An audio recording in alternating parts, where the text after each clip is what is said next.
We did it. We did it. We got the signatures. Oh yeah. Gavin Newsom is being recalled in the state of California. We're voting on a new governor in September on the 14th. There's a couple of points I want to share with you about how this is going to go forward. Stay tuned. Thanks for coming back. You know I'm Angel, and I have been one very, very small cog in the big recall wheel here locally in Bakersfield, and throughout the state. The recall has actually gotten to the point where we've gotten enough signatures. It's gone to the Secretary of State, and it is happening. And all eyes are on California, and all eyes are on Californians. Now, let's talk about what you can expect, especially if you've never voted before in a recall election. So there's a couple of things I want to share with you so that you know what to expect when you go into the ballot box. There's going to be 2 questions on that ballot box, and even if you don't know who you want to replace him, you know you need to vote yes when the question is asked, do you want to recall Gavin Newsom? You better check that box yes.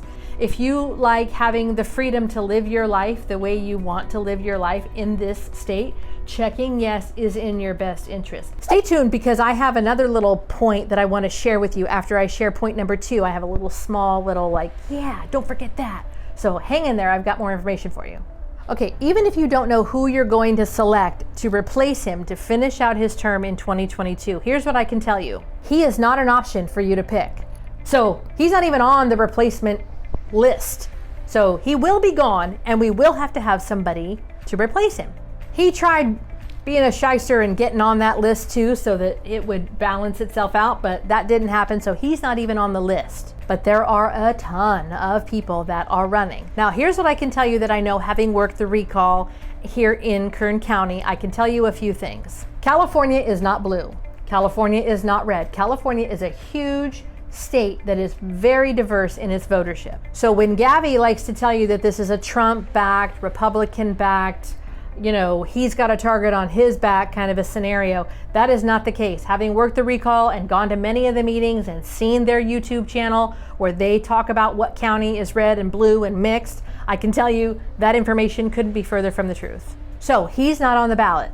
Praise the Lord. Now, who is on the ballot? Kevin Kiley has been the candidate that the recall movement has decided to back. There are a lot of people that like Anthony Trimino. He's a businessman, he's a family man, he's of Cuban descent. So Anthony Trimino is another candidate. Larry Elder is the radio show host. He's a conservative black radio show host that everybody is getting behind. This is a citizens movement. This is our chance to not have to just pick the lesser of 2 evils.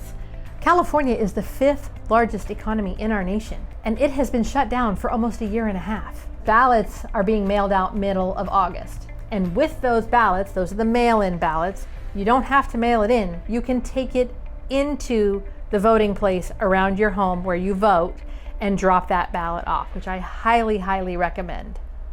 We Californians are being given a prime opportunity to pick somebody that can finish out the term and really turn our state back into a thriving economy again. In 2022, we will have a standard vote where we can then pick, a party person if we get there. But if we don't do something on September 14th, then it won't matter what happens in 2022, because it'll just be party politics as usual, and he'll stay in office indefinitely. So here's the final tip that I wanted to share with you that I spoke of earlier.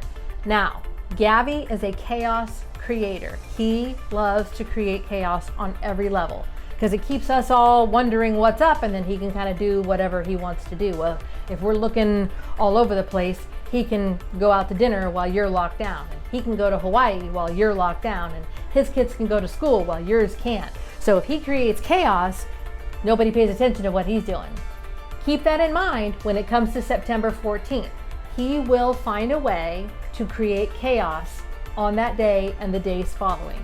Pack your patience. The truth will be revealed. All we need is 50.1% of the yes vote, which I'm very, very confident we will get. The second half on who to pick is going to be the biggest question mark. So I really encourage you, do your homework.